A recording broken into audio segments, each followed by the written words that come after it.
Usapin, talakayin, opinyon, lilinawin kasama si Rosel Lopez umaarangkada sa Spear Cyber TV.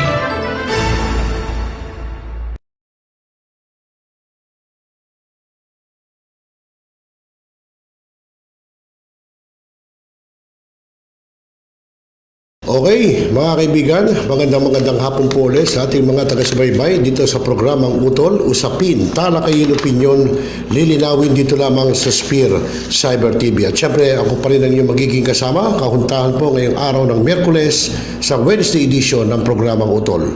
Rosel Lopez po. At syempre, kasama pa rin natin sa technical side, ang walang iba, ang walang kupas, na si Joshua Mendoza. Bueno mga kaibigan, bago tayo magkaroon ng isang tatalakayin ay syempre batiin muna natin yung ating mga Dabber Cats, yung ating mga tropa pips, kakosa, katropa, ka-Dabber Cats at mga ka-jamming, no? Laging nakikinig at nanonood po dito sa programang UTOL ng Spear Cyber TV. Siyempre, unahin na natin si Police Lieutenant Ferdinand Cayabyab ng Station 3 ng Manila Police District. Congratulations muna, Police Lieutenant Cayabyab. At alam nyo, nung kami magkasama nito si Lieutenant, siya SPO4 pa lang, no? Talaga namang sabagay, mabait po at wala naman po siya, hindi katulad ng ibang police, no? Minin na natin, talagang deserve niya po para maging isang opisyal ng Philippine National Police. Anyway, congratulations ulit, Police Lieutenant Ferdinand Cayabyab. Okay. At syempre, yung ating regular viewer at listener po ng programang UTOL at ng Spear Cyber TV, si Daniel Valdez ng Caloocan City. Good afternoon sa iyo, Daniel. Welcome sa programang UTOL. At syempre, yung ating mga Dabber Cats dyan sa may Ilocos Norte, sina Ma'am Jenny Dina Ruel Hambaro, Michael Azeril Pebenito, sina Irats Jenny ng Paraiso, ni Aniben sa Lawag City, Ilocos Norte. At syempre, yung aking mga relatives naman sa may area ng Bataan, sina Tito Rick Santiago at anak niya si Al Santiago sa Orani, Bataan Public Market. Ayan, good afternoon. At syempre yung kapatid ni Tito Rick na si Tita Meldy Santiago Angeles na nakabase naman sa Mabalacat, Pampanga. Yung ating mga tropa naman dyan sa may parting Bulacan sa Santa Maria Muna, sina paring Bayan Jogrades at asawa niya si Mimi Jogrades at sa mga anak niya. At ang natatandaan ko lang panghalang kasi pare, si Chuchay tsaka si Charlotte. Ayan, good afternoon. At syempre, ganun din yung sa may area ng San Jose del Monte, Bulacan, sina Police Colonel Orlando Castil Jr., ang Chief of Police ng San Jose del Monte City sa Bulacan. At syempre, gayon din si Magdo Frendol ng San Jose del Monte Prosecutor's Office. At syempre, yung aking kabats dyan na si Jaime Santos Pahaya. Good afternoon. At gayon din yung ating mga kakosa dyan naman sa may Sandigan Bayan, sina Kuya Albert Abet de la Cruz, ang Chief ng Sandigan Bayan Sheriff Division, at ang kanyang mga staff na sina Jomar Magdasok at Robert Esteban. Ayan, at lahat ng mga kakosa natin dyan sa Sandigan Bayan. Ayan. At yung ating mga tropa pips naman dyan sa may area ng Malabon City sa Barangay Tugatog, sila Barangay Kagawad Sanidad at Pineda and Family, at dyan din si Kagawad Nestor Rosita and Family, at yung ating mga katropa naman dyan sila Kuya Danny at Demi Garcia, sila paring Sherwin, at siyempre si Ardi Montoya. Good afternoon po. At yan din ng Malabon City sa PSTMO sa pamumuno ni Retired Police Major Estelito Peñano, siya pong Chief ng PSTMO ng Malabon, at siyempre sa kanyang mga staff, sa kanyang Chief of Operation na si Perdy Soco, at yung mga Traffic Enforcer, mga staff na sina Grace, sina Daisy. Ayan, good afternoon. At siyempre yung sa may CSU naman, no, si paring Rodel Biola. Ayan, good afternoon. At yung ating tropang kagawad naman sa may Silo Malabon, si Kagawad Jerry Aquino ng Barangay Maysilo. Ang kanyang kapitan naman ay si Kapitan Paulo Oreta, anak po ng nasirang dating Mayor Canuto Tito Oreta ng Malabon City. Good afternoon.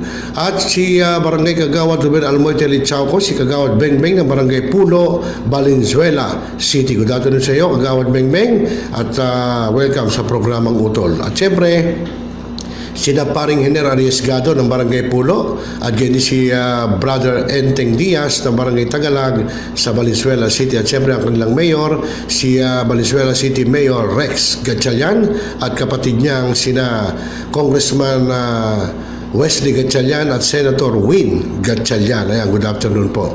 At sa Malabon City, yun nga po, si Malabon City Mayor Antolen Lenlen Oreta at siyempre sa Caloocan, si Caloocan City Mayor Oka Malapitan at sa Nabota, si Nabota City Mayor Toby Chanco at kapatid niya si Congressman John Ray Chanco. Good afternoon. At siyempre yung Tambayan Batch 85 na Elisa Esguerra High School, sina Bossing Arnel, sina Amor, Marisa Cruz, Milet, Joselito Doji Timla, Abner Libunao, Rodena, Isabel Luna, Lili Burgos, Sally Serapio, Romel de la Cruz, Jolly Cabigaw, Liz Lupisan, Winston Hilario, si Kagawad ng Barangay Lungos, Neil Evangelista, Romel Reyes, Roger Yabilio, Joel Lapus, Nenita Labiano, Mary Grace Roque, Franco Octaviano, musician po ito, Joel Francisco, Roberto De Rojas, Odette Recio, Al Magungon, G. Serrano, Jen Conanan, Kitz Manjares, Arnel Estrada, Marifi Torres, Rembert Silvestre, Alex Pascual, Maruja Cruz, Fernando Felix, Abet Santiago, Alvin Eugenio, Aura Sofia Hinota, Julie Sobrevilla, Joven Domingo, Grace Lacson, Edgardo Ed de Ocampo at Serbi Sablan. Ayan, ano? Si Serbi Padlan. Ayan. Good afternoon sa inyo. Tambayan Batch 85 ng Elisa Esguerra High School. Okay po mga kaibigan, bago natin tunghayan at panoorin at pakinggan yung ating dinaluhang press conference dyan po sa may tapatan sa Aristocrat, ito po yung kaugnay doon sa ano ang naging aral natin doon sa World War II, no? Ano naging impact, ano naging aral, particular po, syempre, tatanungin natin dyan yung mga siguro senior citizen na ngayon o yung iba buhay pa, yung iba patay na. At syempre, about doon sa ating COMELEC, yung ating mga voters list, kailangan bang ayusin? Dahil misa may nakakaboto ng mga patay na. Bueno mga kaibigan, mamaya sa ating pagbabalik ay panonoorin natin at pakikinggan yung nangyaring tapatan sa Aristocrat. Magbabalik po kami.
kaibigan, muli po nagbabalik po ang programang UTOL, Usapin, Talakayin, Opinyon, nilinawin dito pa rin sa Spear Cyber TV. Ako pa rin inyong kasama, Rosel Lopez, at sa technical side, si Joshua Mendoza.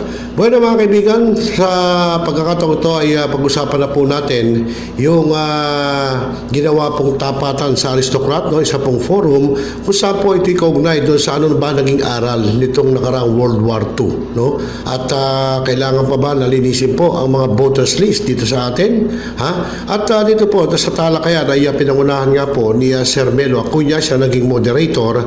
At ang mga naging bisita po ay sina Miss Emily Yang, siyang past president ng Wachi Descendants. At yan din si Professor Bernard Carganilla, siyang history professor ng UP Diliman.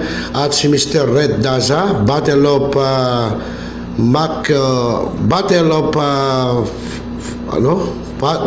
sa McKinley po, ha? Battle of FL McKinley.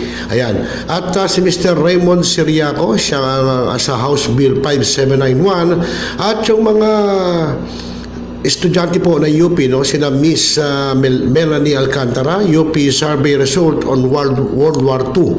At ganyan si Miss Pamela Joy Silverio, UP Survey naman on travel sa Japan po. At nandun din si Mr. Ernesto Del Rosario, former Director Information Technology ng COMELEC. At syempre, nandun din po si COMELEC spokesperson James Jimenez. So maganda pong talakayan ito. So mga kaibigan, dito po sa inyong mapapanood at mapapakinggan ay kayo na po bahala magbigay ng inyong kuro-kuro, reaksyon doon sa mga senior citizen, doon sa mga inabot yung World War II. Ay pwede kayo mag-PM sa amin dito sa aming FB page ng Spear Cyber TV sa UTOL, at ilalahiyahayag natin at sasabihin natin yung inyong mga opinyon. At regarding naman doon sa mga botante, kayo na po bahala rin magbigay ng inyong reaksyon, opinion about po doon sa mga voters list dito sa atin sa Pilipinas. Pero sabi nga ni spokesperson James Jimenez na tuloy pa ang registration, yung ibang hindi pa nakakapagparehistro ay pwede po magparehistro na, no? At yun namang mga nakarehistro na ay medyo titignan nyo rin yung inyong mga list sa listahan ng mga voters. At minsan kasi po meron po tayong mga patay na, nakaboboto pa. So mga kaibigan, tunghayan po natin, panoorin nyo at pakinggan itong nangyaring tapatan po sa aristocrat. Panoorin po natin. Good morning. Yes, good morning everyone. We just had some house rules. There is only one forum and the discussions are limited to this table. Please place your phones on silent or vibrate mode. Okay? Magandang umaga po. Leksyon sa World War II. Pag-uusapan natin yan. What lessons have we learned? Because was it George Santayana who said, people who don't learn from history are bound to make the same mistakes. However, there are efforts to whitewash and reformat history. Parang computer, ililipot mo. And then we will also talk about the need to green the voters list. Mahalaga ito sapagkat siguro mamaya yung mga dalubhasa natin sa kasaysayan will have insights how elections were during the time. Panahon ng bigma ang pagdaigdig at nung bago naganap ang Second World War, ang Commonwealth at iba pa. So today, we're joined by Director James Jimenez of the Commission on Elections. I'm happy he made it. Kasama rin natin si Emily Yang, ang dating pamulo ng Wachi Descendants. Narito rin po naman si Professor Bernard Carganilla, history professor sa University of the Philippines, Manila. Si Red Daza will also share his views on what transpired according to historical facts dun sa Battle of Fort McKinley, which is now known as Bonifacio Global City. Yung McKinley, yung lansangan na lang, mula EDSA papasok sa BGC. Si Raymond Siriaco is on his way. I hope he will find his way to aristocrat. Kasama rin natin si Melanie Alcantara, who made a survey on World War II, on how UP students look at World War II. At si Pamela Joy Silverio, nag-survey naman tungkol sa paglalakbay sa Japan. So let's start. Simulan natin. Doon muna sa need to green the voters list. Director, tell us, Is there a need to clean the voters list? Yes, sir. Right now, nasa kalagitnaan tayo ng registration period. And basically, that tells you two things. Number one is we are preparing for the next elections. And second, we're also in the middle of cleaning up the list of voters. Mahalaga po kasi yan dahil during the election season, nangyayari, maraming napapasok na registration. Ito yung mga taong hindi nakakaboto ng dalawang sunod. So, kailangan sila tanggalin sa active list. So, nag-clean up tayo dyan. At the same time, over the years, nagkakaroon tayo ng mga instances kung saan yung mga hindi dapat nag-double registration, nakakapagparehistro ulit. Ang pinakamalaking culprit dyan ay yung lilipat ng tirahan.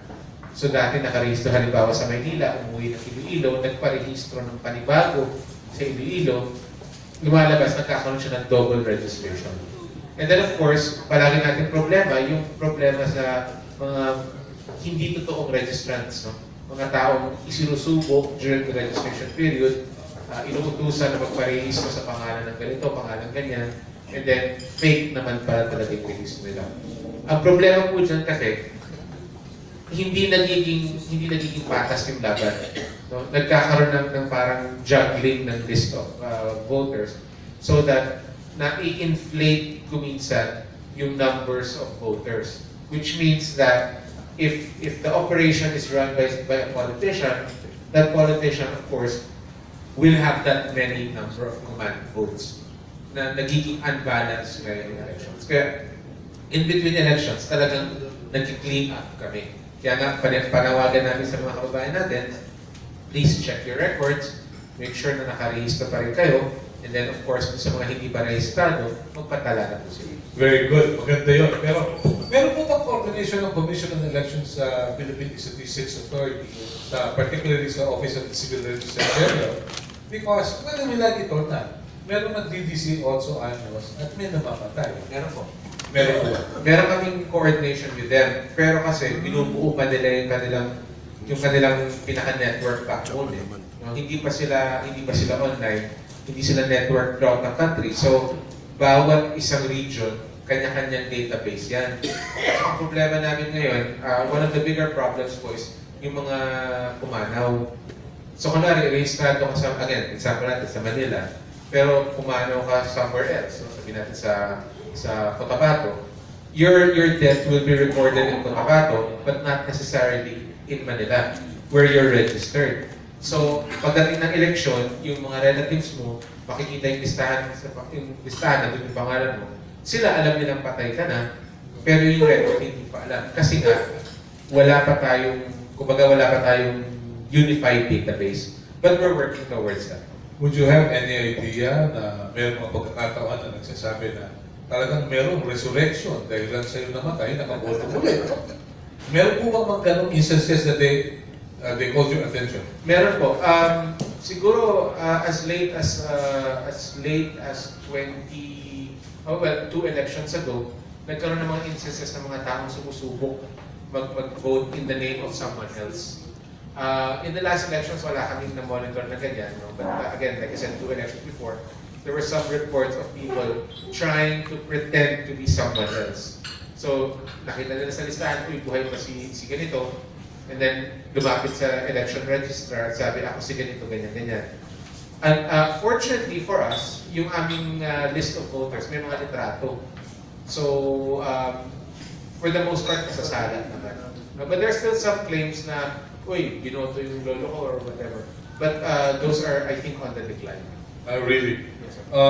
How has biometrics helped in finding the real identity of the voters? It's helped a lot because if you think about yung volume ngayon ng cases, without biometrics, the volume would be much greater. Because kung wala pong biometrics, tinatanggal sa listahan eh. So kunwari, kung patay na siya before 2014, na-clean up na lahat yan. So ang daming tinanggal from 2014. We removed more than 3 million. And these were like global registrants, people who were dead, na hindi nakapag-validate na kanilang biometrics and so on. So ngayon, minimal na lang yung dagdag ng mga wrong entries. Now, a lot of like in recent years, we've delisted more than 1,000 people on the strength of biometric information. Nakita namin dalawa yung set of biometrics niya pero magkaiba ang pangalan. So nakiklean up natin yun kasi alam natin na imposibleng magkaroon ng dalawang tao na isang set of biometrics. I mean, it's not impossible but the probability is astronomical. No? Yeah. So, in cases kung saan nakikita natin na dalawang pangalan, dalawang apparent personalities, pero iisang biometric record, na nasisimula natin yung procedure para i-delist sila. Oh, really? Oh, very good. Okay. Sabi muna natin ang konti yung eleksyon. Let's go to history. What lessons have we learned from World War II? Brett, simulan natin. Well, ang sinasabi nga nila sa kasaysayan, pag dumating ka na sa... Pakibukas lang. Yeah, Okay. ano siya? Alright. Okay. Sa third and fourth generations after a war, it's ready for the next war. Really? Because most people have forgotten their experience na yung direct experience of the war. So this generation, the third and fourth generations after the war, usually handa na ulit makipag-gera yan. Out of ignorance. Out of ignorance. Pero yung dahilan ng gera, ano ba yung dahilan? Bakit nagkakagera in the first place? Well, in the 20th century, mostly mga national issues yan ang pinagmumulan niya. And mostly about, especially after World War I, mga iredenta. Kanya-kanyang boundary hindi tama eh. Kasi karamihan ng mga boundary, gawa ng mga colonial powers eh. Hindi naman yan yung natural boundaries eh. So, pag alis ng colonial power, sabihin ng isa, akin yan eh. Sabihin ng hindi eh, iniwan sa amin yan eh. Okay. So yun ang dahilan. Isa sa mga So wala na yung mga dahilan ng gera katulad ng araw na a phase that launched 1,000 ships. Mga gano'n, wala na yan. Wala lang ganun masyado. Wala na. Helen of Troy. Yeah, wala na gano'n. Wala na. Money, money, money. Gano'n. Resources. So, but resources could be synonymous with money. Yes. Of course. Like in the case ng World War II, bakit pumunta dito ang Japan? Ang target nila actually was Indonesia. Kasi simulan mo kayo oil. Nasaan lang dito? Kailangan dumaan sa Pilipinas eh. So, Damay na. natamay na tayo. Okay. Professor. Yung factor ng zero, naval fighter, still the same Mitsubishi, among others. So, labanan din ng mga brand name. Diba kaya nga sabi nila, World War I and World War II were imperialist wars. Okay. Ang problema lang doon sa World War II, dahil doon sa ideology nila, also became a war of annihilation. Really? Upusan ng Ubusan ng lahi. Okay. At nadama yung mga Hudyo dahil mukhang kalaban at hindi kursunada ng mga Aliman. Gano'n? Hindi, ang tingin ng mga Nazi sa Jews, peste.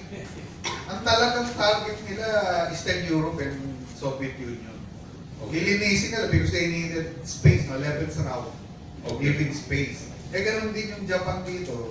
They needed markets and land itself and living space. Okay. So that triggered. Yun yung ultimate cause. Ultimate Kasi may major cause yan eh. Okay. Masaya ito. Ano bang papel ng Wachi? For the record, tell us. You were past president of the Wachi descendants. Actually, third generation ako po from Wati. Lolo ko ang, hindi siya sa frontline na may hawak na armas. No. Intellectual po siya, principal po siya, na nag-ano ng kanyang estudyante. So, most members of Wati were his teachers, his students. Really? Yeah. Pero hindi po financier yung lolo niya. Hindi. Ideologist. Oh, Activist. really? Nagtuturo. Ah. Kung wala kang perang pumasok sa school, nagtuturo siya ng night school for those workers na hindi nakakapasok ng eskwela. Very idealistic siya. Bata pa siya sa China, activista na po siya. So, he came here to the Philippines. Nag-commerce po siya dito. He was a graduate of commerce of the National University.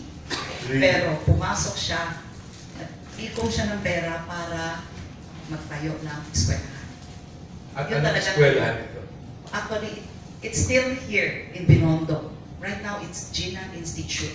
before it was named Hong Kwang School. Hong Kwang means the pride of the Hongmen. You know Hongmen? The Chinese Mason? The pride of Hongmen because nakapaglikong siya ng pera from the Hongmen people para magpagpatayo ng eskwelahan. Yun ang ideology niya. So, when the war broke up, karamihan ng mga sumali sa WATSI. WATSI started with 52 people only. Yeah. With 2 guns, with hanggang sa nag-training sila sa Mount Paspo, sa Pampanga, hanggang sa lumaki ang kanilang grupo. Kaya naging sila, 700. Into, I'm not sure kung 4 groups o 6 groups, nasa malaki. Pero Emily, anong naging papel ng Cook Balahap sa pagkakatatag ng WATSI? For me, influence siguro. The ideology of, yun nga, we will fight the common enemy. Okay.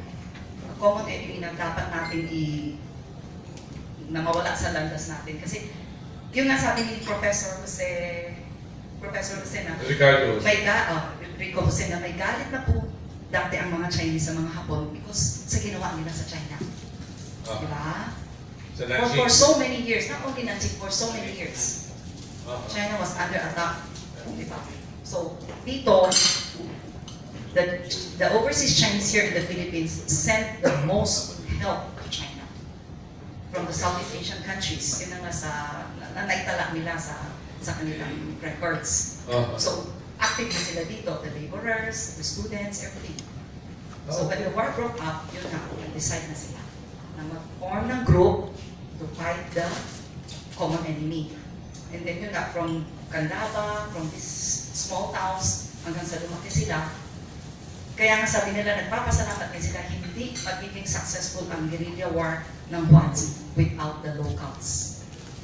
May isang matandang, tawag namin sa mas matanda, nakakatanda sa father namin, na sumali sa WATSI when he was 15. Nagkaroon pa daw siya, naalala ko, nagkaroon pa siya ng ninang sa Candaba. Really? Yes. Kasi he doesn't have a family during that time. Nagkikikain siya sa father, sa bahay ng lolo ko. So nagpaalam siya na sasali sa WATSI, nakaalis na ng Maynila, doon na sila sa Pampanga. And then pinento niya, nagkaroon na siya ng ninang doon. That's something, huh? Mga locals ang nagbibigay ng news, nagbibigay ng pagkain, na tinatagong sila kung hindi sila mabubuhay.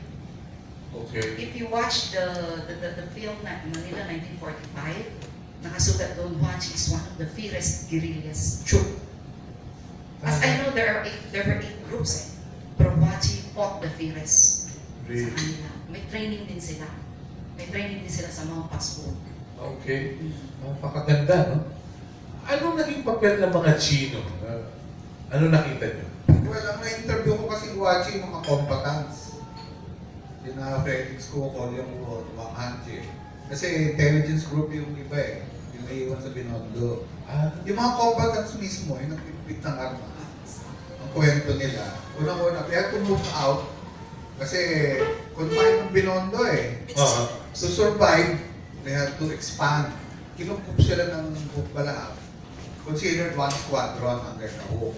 Now, on their way to Quezon Province, tumaan ng Laguna, doon naman nila na-enkwentro yung hunters. Dala naglilid si Guillermo Capatosya. Alam ng mga hunters na nung una, hapon dahil pareho ng matay. Maliit ang kita. Oo, kasi siyempre yung scout, i-ring lang i-report, i-aambusin sa nila kaya hindi ako kampo. Kaya lang tumitigil bago pumasok ng kill zone. Until finally, nag-decide sila yung hunters na kausapin. Yun nga pala ang lead si Capatosya. So there was a 3-way arrangement among the hunters markings and Bala and the WATSI sa Quezon area. Sa Quezon. Also in Laguna na-encounter din nila big station. Masaya. So there were, of course, internationally, there was the original United Nations. Kasama rin ng Pilipinas, Mexico, of course US, UK, USSR, and the Republic of China, which at that time was represented by Chiang Kai-shek. So yung alliance international was also reflected on the ground. Really? Well, thank you for the account. Pero anong nalalaman ng mga taga-UP sa World War II? Somebody made a survey. Tell us the survey results. Good. Hi everyone, good morning. I am Melanie Alcantara, a student of UP Manila. So, I am here today to present to you the survey results of our World War II survey. First, I would like to give you a short information about what is Memorare Manila 1945. So, the battle for Manila began on February 3 and ended on March 3, 1945 between Philippines and American forces against the Imperial Japanese forces. This battle is considered to be one of the greatest tragedies of the Second World War. 100,000 men, women, and children perished. The city of Manila was the second most devastated Allied capital of World War II. So, Next to Warsaw, no? Yes, Next sir. to Warsaw. So we have surveyed last February 15 in the Intramuros. So we've got the Yeah. hello. Sorry. Yes. So the first question was, are you anyway related to a World War II veteran? So the results were most of the respondents said that they are not related in any veterans. Then second question was, suppose that there will be another World War III, sorry. Will you also volunteer just like what our World War II veterans did? So mostly responded yes, due to their nationalism and patriotism to the Philippines. Okay. So third question, in connection with the previous question, do you think that the Americans will help us again? Sorry. Yeah. In the World War II, given the relationship between President Duterte and President Trump. So this is in connection with the previous issue po Okay. relationship Ano sagot? in America. So mostly said yes, given the relationship or friendship of the US and Philippines. Okay. And then lastly, do you think that our OTC as a starter could help the Philippines prepare for wars in the future? So mostly said yes, because it could help the baby boomers. So usually po na next respond is yung age range po nila is 20, 30. Okay. 15 to 30 years old po, and 15 then to 30. second po is 31 to 45 years old. Mostly males. Okay. So wala na yung mga may linya. Yung mga antigo. Wala na yan. Hindi na kasama yan. Okay, mabuti yan. Okay. Pero, Yes, di ba? Ready na sila for war. Kahit hindi sila descendant. Yeah, pero- Third generation na eh, fourth. Pero ang tanong kasi dito, kung magkakagera. No? Yeah. Pero ang alam ko, problema sa UP, gera doon sa parking lot, saka sa fraternity.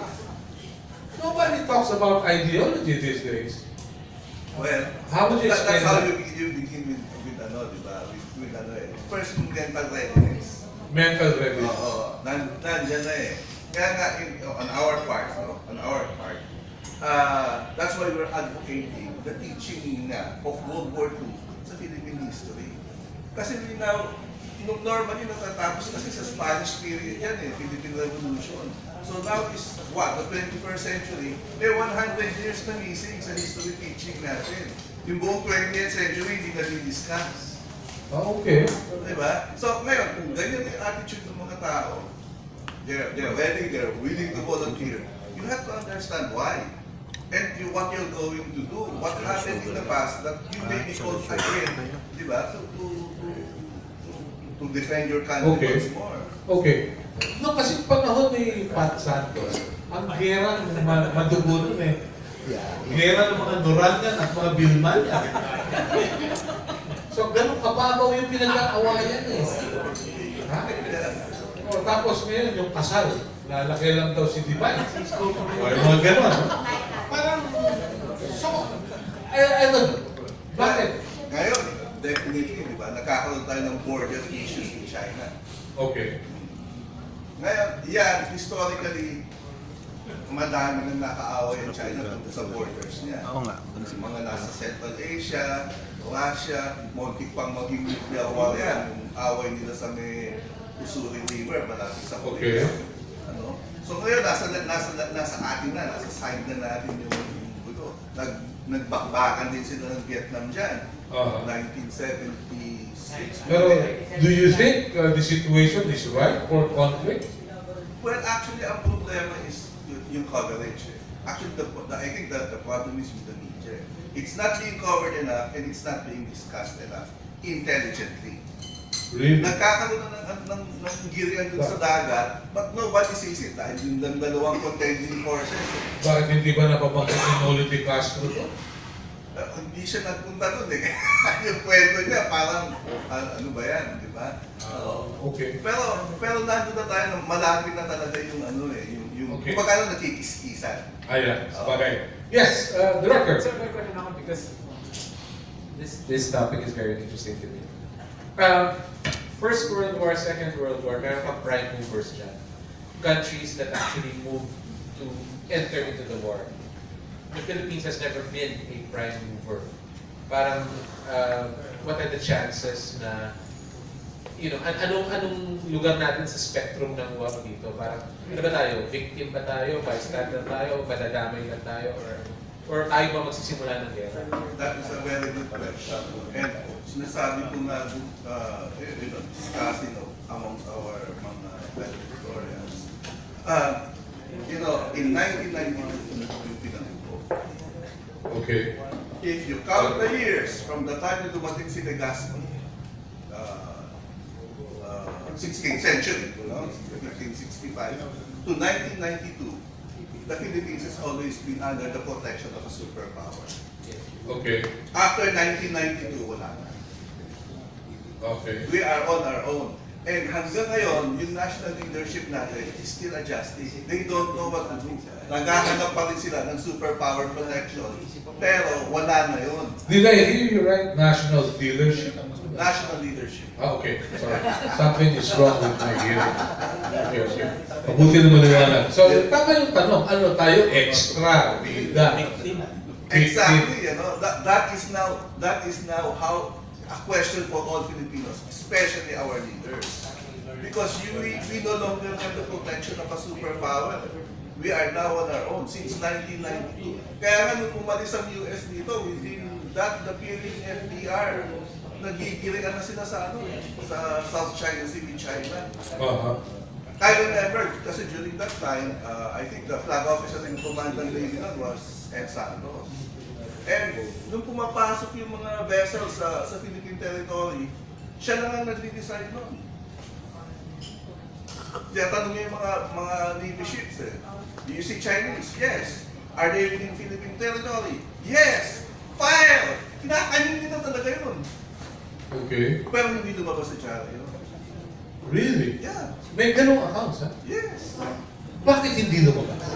Yan ang ano nga dyan. Because, well, for some reason, yung mga national leaders natin would rather keep it under wraps and try to address it diplomatically. But I think that is wrong because it misinforms the people. Diba? Okay. Ibig sabihin, if it cannot be resolved diplomatically and the situation escalates, people should be ready.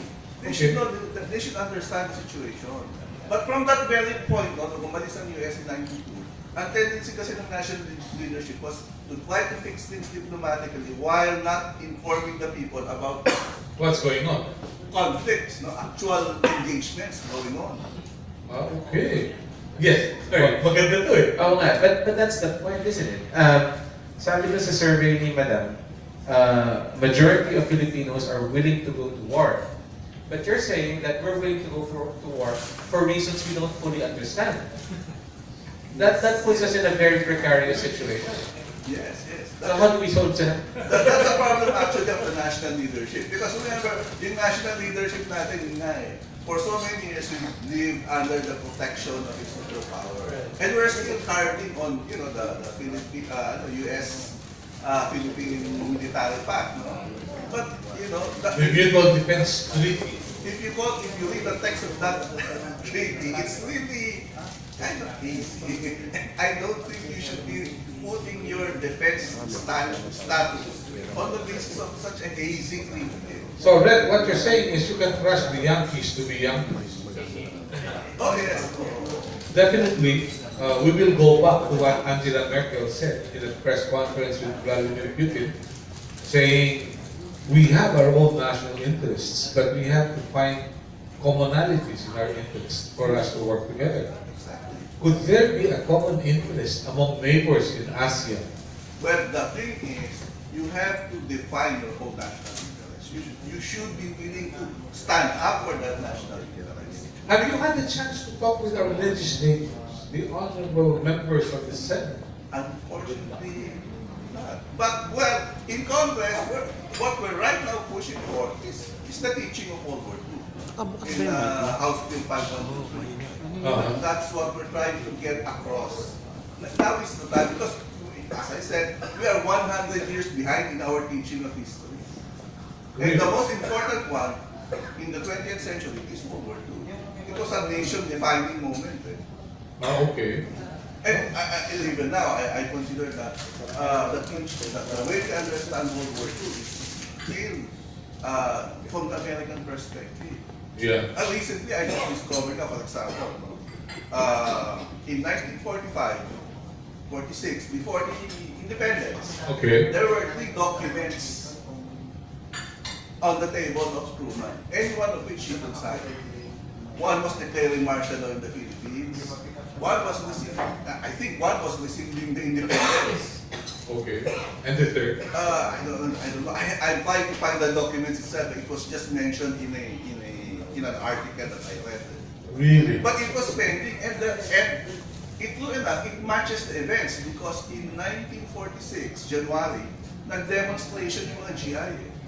Because they all wanted to go home na.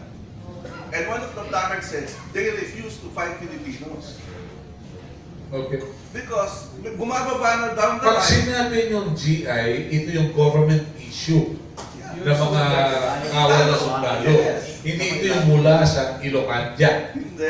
Genuine Ilocanos. These are government-issued Americans who wanted to go home na. Okay. So, But it was already filtering down the kaya line. yung It isa was already filtering down the line na baka magkaroon ng conflict between the Filipinos and the Americans.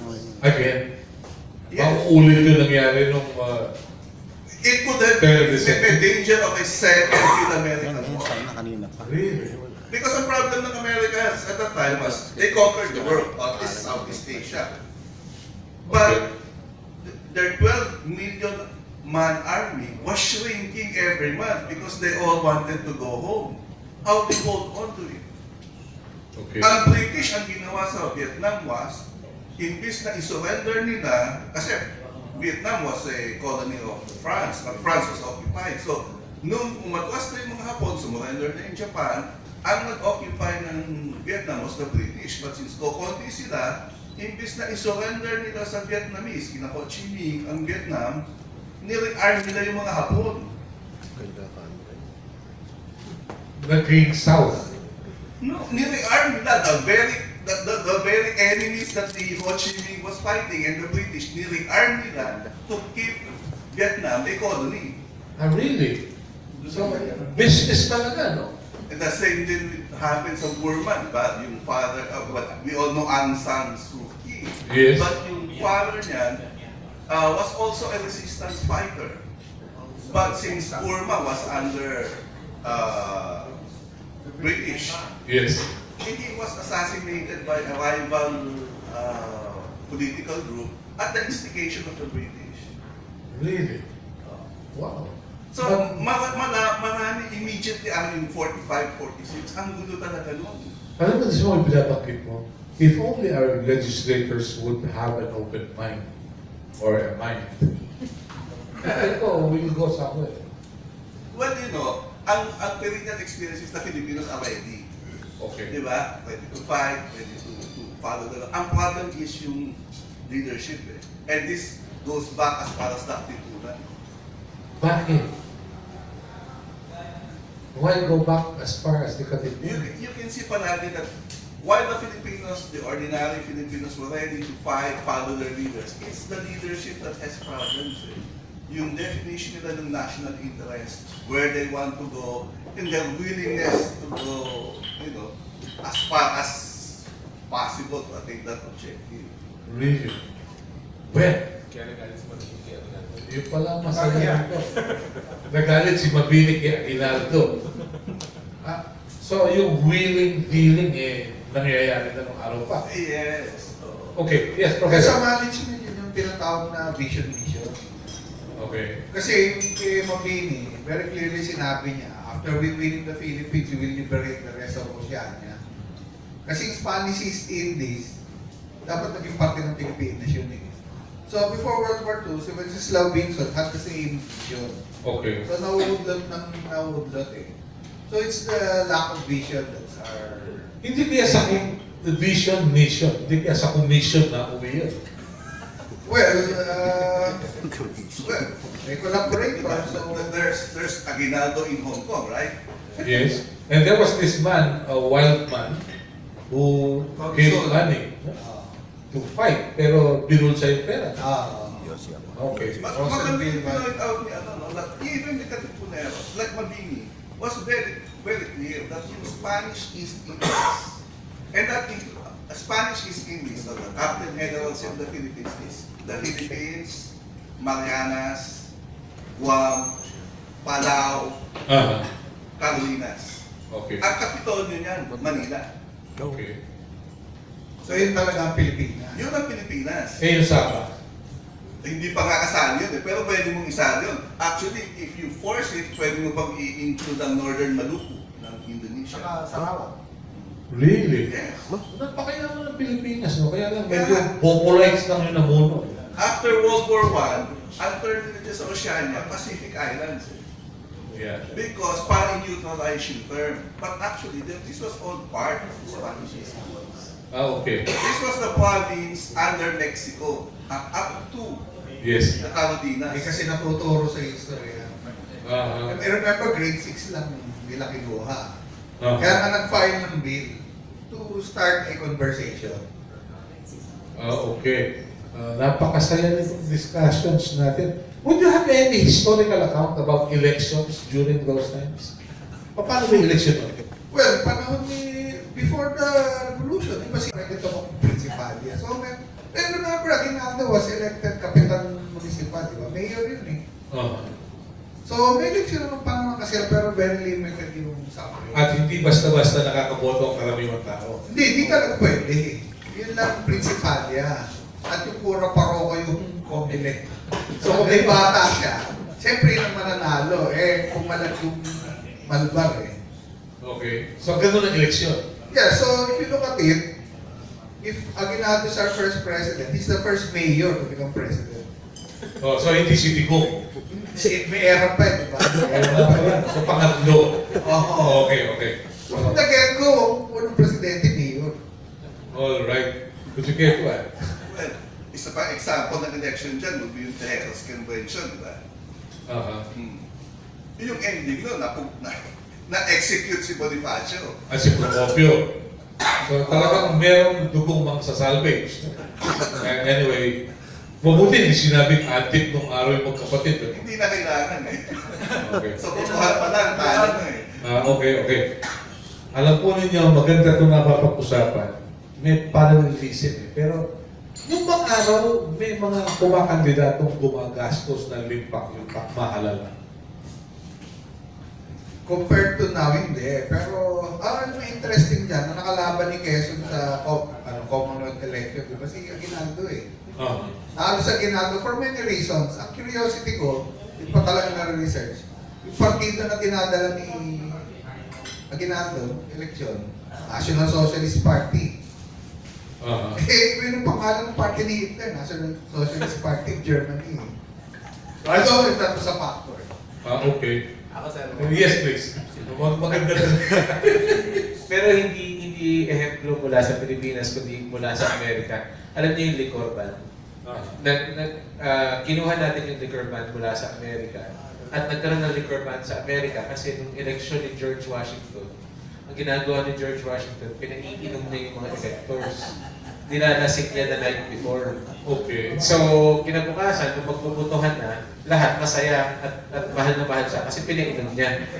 Kaya pagkatapos nun, nag-institute sila ng liquor ban na hanggang ngayon ginagawa pa rin natin. Mabuti na institute yun. Eh, nakinabang kasi eh. Pero, you know, that's a sign of patriotism because nakinabang si Washington and yet they passed a law na nagbabawal pag, you know, before the elections. It's just a process, elect, of course. That's how you pick your leaders. But remember, Hitler won an election Yes.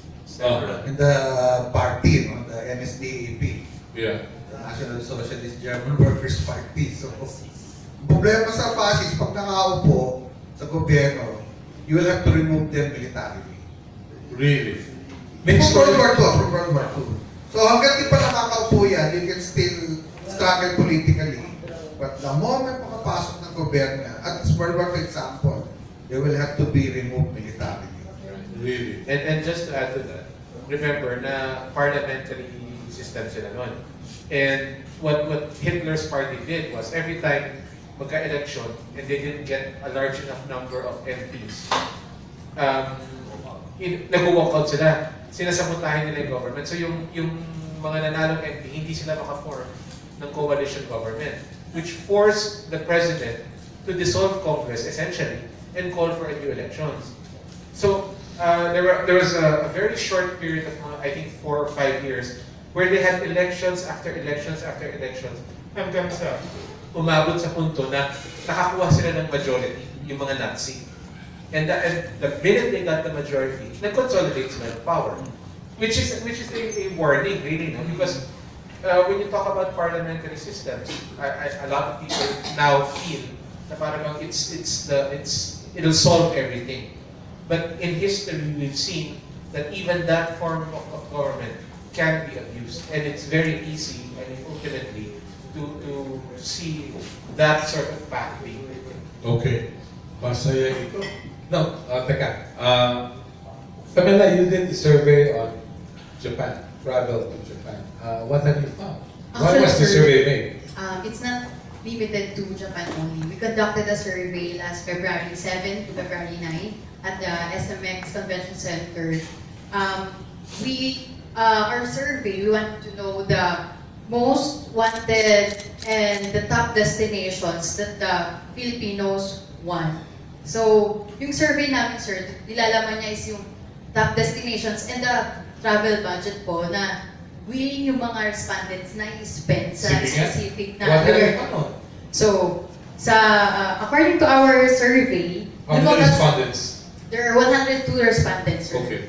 According to our survey, the results, ang pinaka-gustong puntahan po ng mga respondents ay Japan. Really? Yes, sir. With Japan has 31%, followed by Korea, sir. Korea only has 15%. So, ang laki ng difference nila. Karamihan talaga, sir, ang gusto nilang puntahan talaga ay Japan. Saan sa Japan? Sa Tokyo. Really? Yeah. I myself, natanong ko, I had the chance to ask them, bakit sa Tokyo? Bakit sa Japan? They answered me 3 things. First, the weather, the climate. Okay. We wanted to experience the weather there kasi sir, di ba, they have 4 seasons unlike here.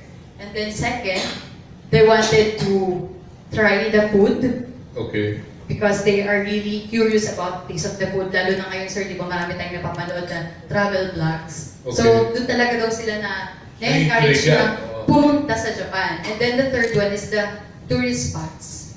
Really? Especially the Shibuya crossing. Okay. Gusto daw nilang, in Tokyo. Sobrang gusto daw nilang mapuntahan yon para ma-experience since it is the busiest street in the world. Really? Yes, sir. And how much are they willing to part with their hard-earned money? They are willing to spend 31,000 to 60,000 because dun po sa aming survey, nagtanong din po kami kung magkano yung gusto nyong ilaan para sa travel na yon.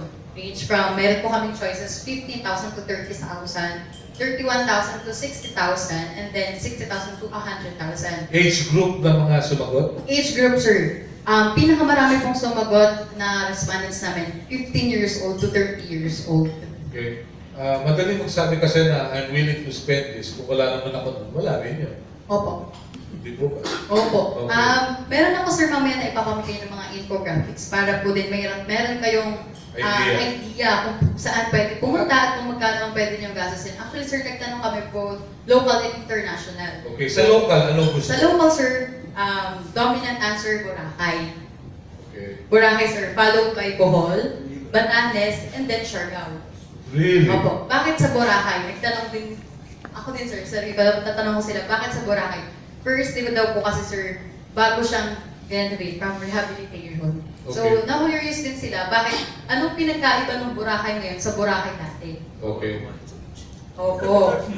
Parang gusto nila, Wala lang E. coli. gusto nila ma-prove kung, Merong rhyme eh, E. coli, Boracay. opo, sir. Okay. Gusto rin nila mag-prove, sir, kung malinis na ba talaga at kung na-lessen daw yung mga foreigners, lalo na yung mga Koreans. Kasi di ba, sir, last 2 years, karamihan talaga na sa Boracay, sir, puro Koreans. Even the businesses was owned by the Koreans. Married to Filipinos. Yes, sir. Para, So, pupunta ka na lang ng Tokyo, there is a women's active museum. And they have a permanent exhibit on the comfort women in Southeast Asia. Really? In fact, I solicited a comment from their director, Mina Watanabe, on the occasion of the 70th anniversary of the Rape of Manila. And her concluding paragraph is, we are determined to remember and pass on to the future generations Japan's past wrongdoing and to take action in solidarity with the people of the Philippines for peace in the Asia-Pacific region. So there are Japanese who are close to our position. Really? That's nice to know. Dahil hanggang ngayon, hindi pa natatagpuan yung bantayo. Ayun na, samantala sa Tokyo, permanent exhibit ng comfort women. So, ito. But can I just add, I'm very, I don't know how to react sa findings ng survey. Pakilapit ako ng mikropono. Because ang number one is Japan. And Yes, in Japan. Japan is Tokyo. Yes, sir. Kasi if you discuss about scientific communities, ang position ng scientific community is Tokyo should be included in the 200-kilometer exclusion zone of Fukushima. Merong ash flow na nagkakaling doon na radioactive. Okay. So, hindi nila alam yun. Well, it's very publicly Hindi, pero discussed. hindi alam ng karaniwan. Lumano pa sa ibang media, but yun nga yung Kasi sa social anime. media, Yung anime. at saka yung news coverage, at saka yung ang nag-dominate yung travel and leisure rather than yung science and technology. Who cares about science? Who cares about technology? Well, if you're going to eat, Contaminated food. Okay. Pero may suggestion ako kay Pamela. Why don't you do your survey at the House of Representatives in the Senate? Especially before the recess. So you will find out anong bansa yung gusto nilang puntahan. Or probably if you can check with the Secretary General's office, find out their travel records. Where did they go? So kahit wala kang survey, you can easily say, ito pala yung paborito ng mga mambabatas natin. O, di ba? Ano yung gusto na talagang pinuntahan? Iyan ba, anong dahilan? Dahilan sa baka merong matendong parliamentary unions na wala naman nagagawa. Mga ganun, di ba? Na intention na actual behavior na yun eh. Hindi, pero that will not follow to this study. Hindi kaya nga, better data yun kasi hindi na intention yun, actual behavior na. Oo, actual behavior. Hindi naman siguro kailangan ng data privacy letter ko. Hindi, public record. Kailangan. Susulatan natin. Yes, sir. Let's find out.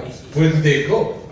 Maganda to. So we can promote anong bansa yung bakit pinuntahan. Top choice na congressman. Top choice ng congressman. Saka bakit may umiiyak na wala ng visa patungo sa Estados Unidos? That's another case. Meron bang gano'n? Umiyak dahil nawala ng visa sa States? Kaya nagka-problema si Darna.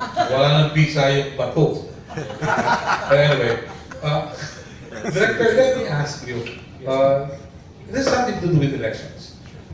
how soon can the Commission on Elections work on election protests? Because we're about just a corner away from the elections. Right. Usually, when we talk about election protests being delayed in their resolution, you're talking about election protests at the local level, basically barangay or local government. And the reason for that is because they go through the local courts. So regional or municipal trial court po yan. Doon sila nagtatagal dahil ang courts natin medyo mataas ang backlog. Mataas ang rates ng backlog. When they get to the Congress, it's already on appeal. And usually that happens in the second year of the protest. Now, which is why you see results or final decisions coming out 6 months before or 3 months before the next elections. Kasi by the time we get decided, nandun na kami sa appeal level and 2 years have already passed. Kasi naubos yung oras doon sa trial court. Yung trial court po yung matagal. Doon nagkakaroon ng maraming motions. So wala tayong expedited procedure, especially when you talk about local protests. Yung mga election cases na dinadala sa amin on original jurisdiction, things like election offenses, usually natatapos yan within a year. So, medyo matagal pa ang tatabahuin natin para mas streamline lalo. But as far as we're concerned, what we're working on is on the appeals process. Yun ang pinabibilis namin. Good. Wala naman kayong nakita mga problema dyan dahil sa katulad nung I read a newspaper article sa isang bayan sa Maguindanao na parang merong PRO na in-issue ang isang division ng COMELEC pagkatapos magla-lapse na o nag-lapse na nga yata yung PRO. So what happens? Yung mga ganun. Yung mga ganun po, usually may mga motion na pending pa. And sometimes that really depends on either the parties fulfilling the conditions set by the motion or documents being produced, etc. So it's really, I cannot give you a general answer. It's really on a case-to-case basis. Really? Okay. Mabuti na at least nababanggit ninyo. Katulad po nung hindi mamatay-matay ng issue ng Vice Presidency. Paano na po yun? Well, ang problema po doon sa Vice Presidency, syempre, hanggat may remedy yung parties, we expect the parties to avail of those remedies. As far as the main recount is concerned, if I'm not mistaken, parang tapos na halos yun eh. No? But motion for reconsideration was filed and so on. So, all of those remedies have to be exhausted. So, hanggat hindi siya natatapos hanggat hindi siya satisfied dun sa ruling ng PET, magtutuloy talaga yung kaso. Okay. Siguro it's also incumbent upon candidates that before they file their certificate of candidacy, they should play computer games. For the sole reason that pag tinalo mo ng computer, it says game over. So, tapos na. Then, kung maghahabol ka pa, baka mas magastos. At mas magiging dahilan ng hindi pagkakaunawaan. But anyway, that's another issue we'd like to discuss. Sa mga descendants ng Wachi, meron kasing survey na ginawa na handang makipagtigmaan. Apo na po kayo ng original na intellectual ng Wachi. Sa mga kaedad po ba ninyo, mga susunod na henerasyon, may handa pang maging guerrilla ulit? Sa mga bata ngayon, I don't think so. Kasi sobrang sarap ang buhay nila. Hindi sila ganyan kaano na... Yung mayaman Kaya mayaman, kaya hindi. Ang mga bata ngayon, sa Dusaya, karamihan spoiled bro. Spoiled. Kaya mayaman, kaya hindi. Okay. Kasi, yun ang, for me kulang sila sa nationalism. Kaya nga, I'm for the inclusion of World War II sa textbook. We never knew that. I was in grade 6 in 1979. Oh, that was just some years Kaya ago. nga, wala kami noon. So, hindi ako naging interested sa history during our time. Naging interested ako when I joined the Wachi descendants way back 15 years ago, 10 years ago. Really? Yes. Kasi our father never told us these stories. Wala kami. They kept their moms, hindi sila nagsasalita. Okay. For some reasons, okay? Pero for us, ayaw natin ng war. War brings out the best and the worst of the person. Yeah. Di ba? Oo. Hindi lang nila alam ang consequence ng war kung gaano kahirap, how the family members suffer. Even mo mawala ka lang ng wifi, galit ka rin. Yes. Yes. Hindi na nga nila matiis yung wifi lang eh. Oo. Yung pa kaya makipaglaban ng halos walang makain. Oo. Yung 26th Death March, may pataan Death March tayo. The Huachi had the 26th day Death March. Really? From Pampanga to Laguna. Only 5 full meals for 26 days. How did they survive? Water. At saka they walk only during night time. Yun sinakapato siya yun. Sinakapado siya yun. Wow. Doon nila nakakilala yung Hunters video. Surviving pa si Mr. Chwabon Bing at this point. He is, if I'm not mistaken, 99 to 100 years old na siya. Nasa Cebu. Nasa Cebu. Survive. Buhay pa siya. Siya ang nagkwento sa amin na ang tanda ko 26 days, 5 beses na sila nakakain. Tulong pa yan ng tao. Eh ngayon, maputulan ka lang ng cellphone. Galit ka na. Diba? Isang oras na walang wifi, wala na. Oo. Iba na. Melo, I have an undergrad class, 42 sila, 42. Karamihan na nursing students. So I told them to read yung House Bill 5123. Saka may companion bill yun na 5791. So individually, they came up with positions on the bill. In fact, it's a duplicate because the original submit nila sa House. Overwhelmingly supportive. Yung ayaw, it's because ayaw nila ng gera. Wala mo may gusto ng gera. Kaya lang, sabi nga ni Trotsky, you may not be interested in war, but war is interested in you. Okay. Kaya nga, ang tanong ko sa Facebook, anong gusto nyo? Away o gulo? Okay ba? Pag may gulo, away. Pag may gulo, Pero anyway. si Pope Francis more than once had already said that there is a third world war already ongoing. Yeah. Yun ang isang pabantayan natin. Pero I'd like to open the floor to our colleagues from the media who may have questions. Let's start. Pat? Yes, please. Good morning, sir. Kay Robert Sangoles sa Philippine Travel News. Kay Professor Cardanilla. Tungkol po sa Paborito niya ako eh. tungkol kay Mahardika Guerrilla Unit, ito pa ba yun ng research yun? Well, I found it in the, yes, I Marcos? found it in the archives. There are papers related to the Mahardika. So yes, they do exist. Saka yung ano po sa Philippines, ayaw lang bang sa Southeast Asia naghingi ng war reparation sa Japan, sa Empire, sa Republic of Japan? War reparation sa Southeast Asia. Ayaw lang ba namingil sa Japan? War reparation po. Actually, post-war yan eh, no? Yes, yes. And naging malaking issue yan in 1951. Yung San Francisco Peace Conference. Kasi doon pumirma yung Japan nung peace terms. Ano? Ang problema doon, naglabing mismo ang Amerikano na yung Japan hindi magbabayad ng reparation. Actually, it was one of the reasons that collapse yung gobyerno ni Quirino eh. Because he had to sign on to that. Really? Indonesia did not sign the peace pact. They concluded a separate peace pact with Japan. Most of the India did not attend. Most of the Asian countries did not attend. So talagang noong pa man, sip-sip na ang Pilipinas sa Amerika. In fairness to Quirino, pinresyon ng Amerikano. Okay, you can trust the Americans. question pa, sir. Yes. The Americans. Kaya that San Francisco Peace Pact is controversial because it settled the differences between Japan and the countries that it occupied. Pero yung countries na occupied in Asia, hindi umaten. At lahat nag-protest. So paano na ipasa yun? Ang nagpasa nun, yung boto ng mga British, Canadians, New Zealand, at saka boto ng mga taga-Latin America na hindi kasali dun sa gera. Yung dakilang extra. Yung Paper nasinama sila. ng US dun sa conference, para kargahan ng conference. So ito pala may magic na. Parang election din. Sa bubuhan, talo yung Asian countries dahil nagbitbit ng hakot yung Amerikano. May flying voters pa. Ay,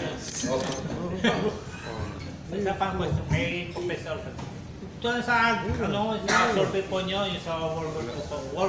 Hindi po, ito po, Sir Bernard. History professor po. Meron pa ba yung panahon ng World War II po, may mga journalist na parachute journalist. Parachute journalist? Oo, parachute journalist. Sa retake ng corridor, which was February 1945, combat journalist ang tawag doon. So one of them jumped from the plane and he was the one who was able to shoot the rest of the 503rd parachuting down to corridor. So, Literally a flying journalist. combat journalism. Katulad ng panahon Some of them civilian, some of them army or marine. Okay. Alright. Kasi bukas po, at People Power Revolution, maraming nangyari na panahon ni Parachute journalism. Oo, para po. Anyway, sige. Buti pinaalala mo yung EDSA People Power. Ano? Alam ko kasi pag binabanggit yung EDSA sa akin ngayon, naalala ko traffic. EDSA. Kalsada na lang pa. Yun ang tanong. Yes. Tawag in the black here. Okay. Good morning po, sir, to everybody. Sir, I would like to ask yung role ng international organization in keeping peace or keeping war at bay. Dahil one of them is yung United Nations, another ASEAN organization. Ano ho ba ang parang pinaka-first ng international organization to keep this, to make this place A safer place. Well, number one, the original United Nations was mastered in 1942. Yeah. Ang language, ang mission nila, sinabi nila eradicate Hitlerism. So itong UN na yan, is a product of the war against fascism. So among the many missions and programs of the UN, ang number one dyan is to eradicate fascism. Then and now. were they successful? Well, obviously hindi, kasi nag-reemerge ang fascism sa Europe eh. Maybe also in Asia. Of course, this is a 21st century version. Then, yung sa ASEAN naman, like I said last week, we're supposed to be Southeast Asia is supposed to be a zone of peace, freedom, and neutrality. And there's a separate treaty recognized by the United Nations that Southeast Asia is a nuclear weapons-free zone. So it's up to the ASEAN, both governments and peoples, to assert the ZOPFAN and the nuclear weapons-free zone. Isang curiosity lang po ang concern dito. What do you suppose is the reason some powerful countries would invade a country that is weak? Is it because nakita nila weak in leadership? Take for example sa China raw, si Emperor Fu Yi. Did Japan saw that Fu Yi was a weak leader during those times? That's why Japan invaded China. You're talking about Isingguro Puyi, Yeah. yung Manchu Empire. Yung siya last emperor yun eh. Ah. Yeah, he was a puppet of the Japanese. But from his point of view, because he wrote an autobiography, ang tingin niya, well, this is my chance to revive the Manchu Empire. Until now, Manchu po. So, he saw himself as an equal of the Japanese emperor. Hirohito. do you suppose it still exists now? Ang alin? Well, there's still Manchus, but there's no Manchu Empire because it's part of the People's Republic. Okay. Alright. Isang bagay, if I recall it right, isang dahilan kaya pumasok yung mga Hapon sa China ay kailangan ng natural resources. Kailangan ng uling na meron sa area ng China. So definitely it's a battle for resources.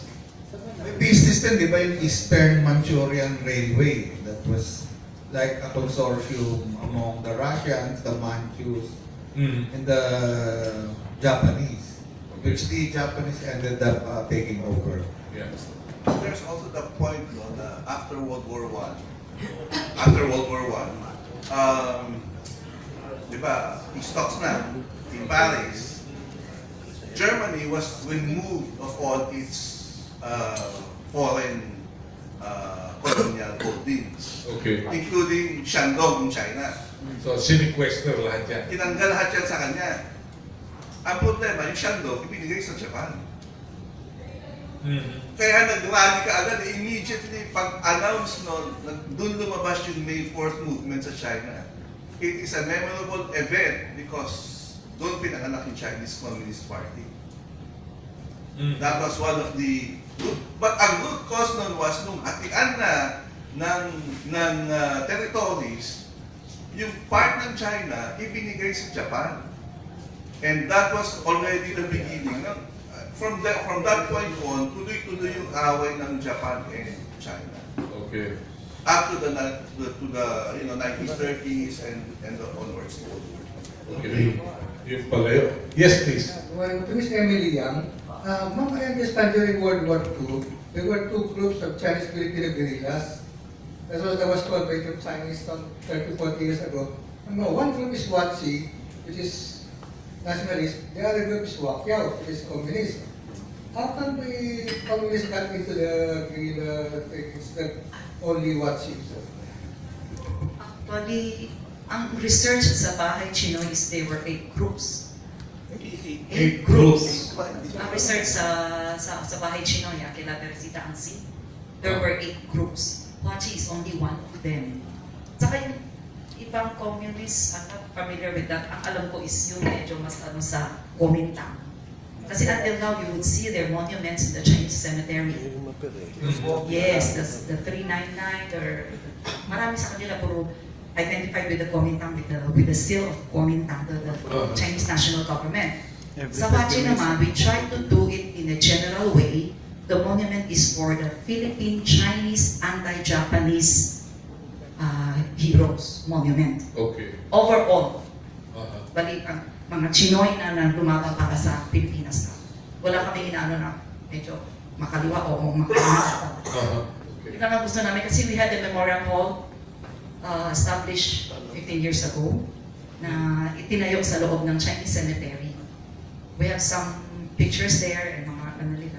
You can visit. Yeah. You can visit. But in addition lang, medyo konting dagdag lang doon. Actually, kaya siya naging 48 Squadron. Yes. Ayaw yung Wachi. Is because yung initial organizers niya, yung tatlo came from the New 4th Army at yung dalawa galing sa 8th Route Army ni Mao Zedong. Pinadala dito. Ganun? To organize. So, naging 48. Kaya siya 48 Squadron. Idol nila. Idol 48. 48. Hindi 48. Hindi. Okay. Ngayon, ang nakikita kasi 168. Iba na yun. Right? Yes. Iba rin. But yun ang naging they facilitated the organizing of the local Chinese resistance against Japan. Yung lima na yun, after the war, went back to China. In fact, I think yung isa became mayor of China. Basically, meron tayong makina na binili natin galing Smartmatic. Pero hindi na Smartmatic ang kumbaga support na lang sila for the machines kasi bumili tayo sa kanila ng makina eh. Pero yung sistema, yung pagpapatakbo, lahat yan halos 100% Comelec na. So, yan yung 2016 pa, ganyan na. 16, 19, wala nang involvement yung Smartmatic sa elections except that sila yung provider ng hardware. Okay? Atin yung makina na yun ngayon. So, ang hinihintay natin is anong sasabihin ng Kongreso? Tuloy ba natin yung ganong klaseng sistema ng automation 2010, 13, 16, 19? Or mag-hybrid ba tayo? Ang problema doon sa hybrid, hindi pa nila sinasabi kung anong klaseng hybrid. Nakausap ko isa sa mga proponents ng hybrid systems. They cannot, I think, parang wala pa rin agreement. Anong ibig sabihin ng hybrid? Definition. Oo. Ano yung exact parameters ng hybrid? Saan mo i-hybrid? Di ba? So, hanggat walang definition na ganun, hindi tayo nakakausad doon sa paghahanda natin for that. In fact, isa pang problema natin ngayon ay parang nagkaroon pa for a while ng confusion sa CAC, yung Comelec Advisory Council. No? Kasi di ba nag-resign si Yusek Rio. But I've heard hindi naman talaga siya umalis ata and he's still there. So hopefully that's good news, no? But in general, what we're talking about here is right now we are in possession of machines that will allow us to automate the way we did in 2010, 13, 16, and 19. Pero hindi natin alam kung uusad tayo along that road. Pwede kasi na mag-hybrid. Ang komplikasyon dyan, yung usaping hybrid, hindi pa rin nasisettle. Ano bang ibig sabihin ng hybrid? Yun ang unang-unang tanong na kailangan sagutin, na wala pang nakakasagot hanggang ngayon. Or at least, wala pang nag-a-agree doon sa sagot. No? So, at this point, hindi natin alam kung ano mangyayari. Ngayon, unang sangaya, di ba, hybrid. Pwede kang dumiretso sa automation. Yung automation, ang problema naman dyan, yung makinang hawak natin, kulang na. Kasi ini-expect natin magkakaroon tayo ng karagdagang 4 billion voters. So kung magkakaroon tayo ng karagdagang 4 billion, dati nung 2019, 61 million voters meron tayo. At that rate, meron pang 1,000 voters per machine. Ngayon, kung madadagdag na ng 4 million yan, lalabas siguro mga 1,200 per machine na yan. Hahaba na ng gusto yung pila. Medyo hindi na siya enough. So kailangan magkaroon tayo ng karagdagang makina. So kung tutuloy tayo along automation the way we've been doing it, kailangan natin bumili or mag-rent ng panibagong makina. Which means, kailangan natin mag-open ng bidding para makakuha ng makina ulit, ng dagdag. So, ibang laban na naman yan. Oo, so at this point, nandito pa lang tayo sa unang intersection, ika nga. At this point, hindi natin alam kung kakaliwa, sasanga tayo sa kaliwa, sasanga sa kanan, di diretso. Kasi nga, hindi mabalik. Sir, di ba ang pinaka-common na yung public sentiments, yung manual, tapos yung transmission lang ang automate. Para kasi yung tao nakikita, ang binoto niya yung sinulat niya talaga. Pero kasi ba't ang survey nung SWS at ng Pulse Asia immediately after the 2019 elections, ang sabi, I think more than 80% of the Filipinos prefer automation. Full automation. Oo, full automation. Gusto nilang automation. Ngayon, merong may part ng official dog or ng national leadership na gusto tignan yung hybrid, and that's perfectly fine. No? Tama ka. Isa sa mga common or pinakamadaling ma-imagine na form ng hybridization is manual voting, manual recording, tapos transmission yung automated. Pero again, wala pang consensus na yun ang susundin nila. But certainly that's one of the front runners. Pero aabot kaya yung timeline naman kung sakaling bago, discard yan.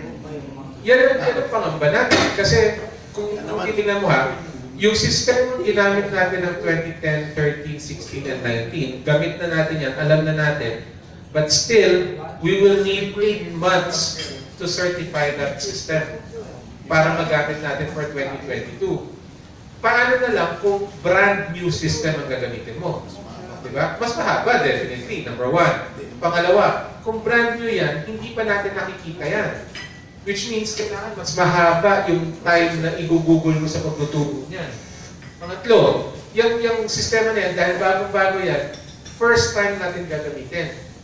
Diba? Which means, medyo mahaba. If you remember, noong 2010, first time natin ginamit, was not actually the first time we did it.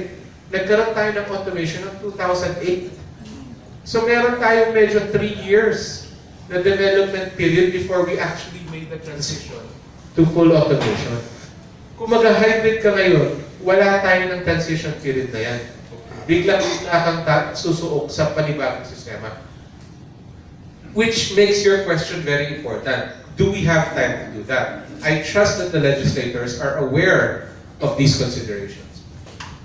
Okay. Now, para walang problema, huwag na muna mag-eleksyon. Okay. Diba? Total, maganda naman yung nangyayari ngayon. Extend na natin. Diba? Ano kaya? Wala na trabaho yung ko. Huwag mo na sagutin.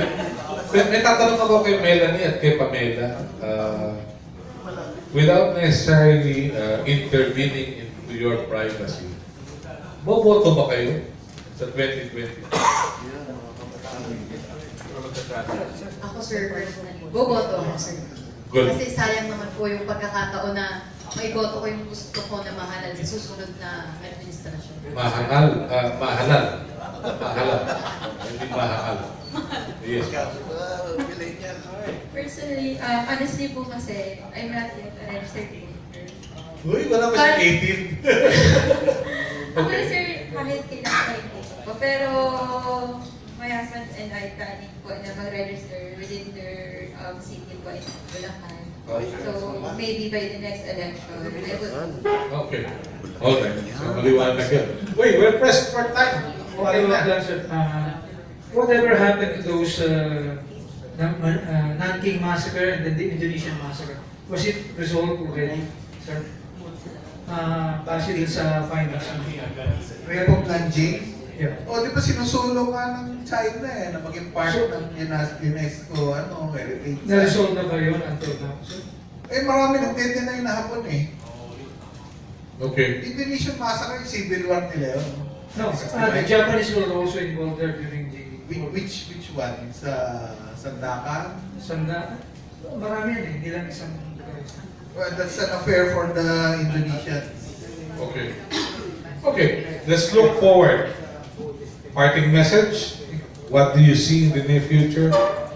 Are we bound to commit the same mistakes? Well, di ba yung George Santayana nga, di ba? How can we repeat the mistakes of history if we don't study them first? Okay. All right. Okay. Yes, ma'am. Yes.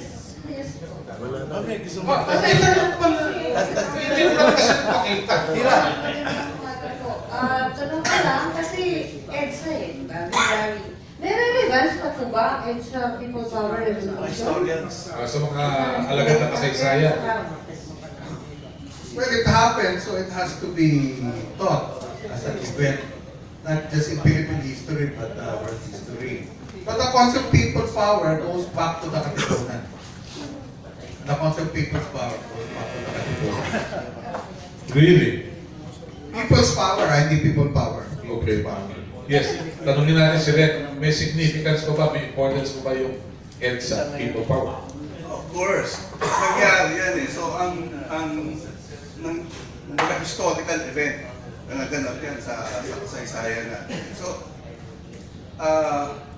it happened, it was important. Ngayon, today, yung generation nila magde-decide, is it still important to them? Because, ano naman yan, although, of course, there is legislation to celebrate EDSA people power. But kung hindi importante sa mga tao ngayon yan, like any other event, it will just simply fade away. So just like July 4th, June 12. Yes. So baka mauwi sa ganun. Ang importante ng petsa kasi sa Pilipino, February 14. Okay. Yun, kahit mo lang nakuha yan. Nakakaalala yun. Okay. Kahit na walang republic ako, yun ang talagang national holiday. Talaga yung sinasabi ko eh. Ang tanong nga noon doon sa isang forum ko, hindi ba delikado yung coronavirus pag Valentine's Day? Ang sabi ni Dr. Abilino, sa pagkakaalam ko, yung mga magsikiro, hindi pumupunta sa public place pag Valentine's Day. They go somewhere else. Okay. Silang dalawa lang. Kaya wala public place. Oo. Sila lang. Anyway. Naka-quarantine na sila. Naka-quarantine sila. Okay. Talaga, oo. Anyway. Meron pa? Wala na. Wala na. Yes, please. Ano po ang gagawin pa ng WACHI para maipintal sa alaala ng mga susunod na henerasyon? That's what we were doing. Yun na, we have the memorial hall. Tapos kung pwede, we try to give out our books. Meron kaming brief history of watching. Meron po. Wala po kayo? Sige. Should have bring it. Okay. Di mali. We will have time for that. Okay. So, thank you. From our students here, kayo ba ay magtatatak ng sariling social weather station o pulse station? Yes, please. What do you plan to do? Yes. By the way pala sir, we are under Prof. Carcanilla from the UP Manila Master of Management. Okay. In relevance to your question, Siguro sir, kung mabibigyan kami ng pagkakataon, why not? Okay. Alright. So may kalaban na yung SWS. Ayaw Anastasia. Alright. Tignan natin kung ano mangyari. Yes, Director James Jimenez, it's a pleasure to have you with us. What do we expect from the Commission on Elections? Thank you, sir. It's always a pleasure to be here. Paalala ko lang po ng registration natin ay ongoing registration for voters. Either you're a new voter or you're reactivating or you're transferring, pwede niyo po gawin yan from 85 sa lahat ng offices ng COMELEC. Mula ngayon hanggang 2021 pa ang ating registration. So medyo mahaba-haba ang period natin. Monday to Saturday, wala lang po tayong Sunday. We're open on holidays except of course Monday, Thursday, and Good Friday, and Christmas Day. Okay, good. New Year's Day. New Year's Day bukas po kami. Unless it's a weekend. Okay. All right. With that, we bring to a close another edition of our Tapatan sa Listahan. I'd like to thank our guests who took time out with us to be part of this historical discussions. And I look forward to having them again. Sa mga susunod na edisyon, yung ating mga kabataan na may kinabukasan pa at hindi mag-aaway sa pagpila sa Starbucks. Yung mga ganun. Very petty. Anyway, magandang araw po. God bless us all. God bless the Philippines. Thank you. Okay, bueno mga kaibigan, ayan po at napanood nyo na at tatanghayan nyo yung ginawang tapatan sa aristocrat na pinangunahan nga po ni Sir Melo Acuña at niya kanina sinasabi na kahit daw nung araw pa parang meron ng politika, no? Wala natin at sinasabi rin nga na about doon sa World War II meron na rin ganong tropa-tropa, etc. Kayo na po bahala magbigay ng reaksyon at sa voters list ay unti-unti naman daw nililinis yung registration natin, yung voters list ng COMELEC. Titignan natin kasi before po, nung boboto ko, nakita ko yung lola ko, patay na, nandun pa ko sa voters list. So parang sinabi ko dun sa election officer na itong pangalan na to, lola ko, patay na to. So, chinikan niya, o ginanon niya, in-erase niya, at tapos, nung nakaraan naman, hindi ko nakita yung pangalan ng lolo ko, napatay na rin, at malalaman naman natin yon, di ba? So, kaya maging kayo, vigilante, ika nga mapangmasid. Kung malalaman nyo, makikita nyo sa listahan, mag-anak nyo, napatay na, nandun pa, sabihin nyo kaagad na, patay na yon para hindi na magamit po ng kusino man kasi iba po ay ginagamit pa. Bueno mga kaibigan, pansamantala magpapaalam muna yung lingkod. Muli ako yung naging kasama, kakwentuhan, katropa, kadabar cats, katropa pips, kakosa, Rosel Lopez. At siyempre kasama natin sa technical side si Joshua Mendoza. Ito po ang inyong utol, Rosel Lopez. Magandang hapon Pilipinas, hasta la vista.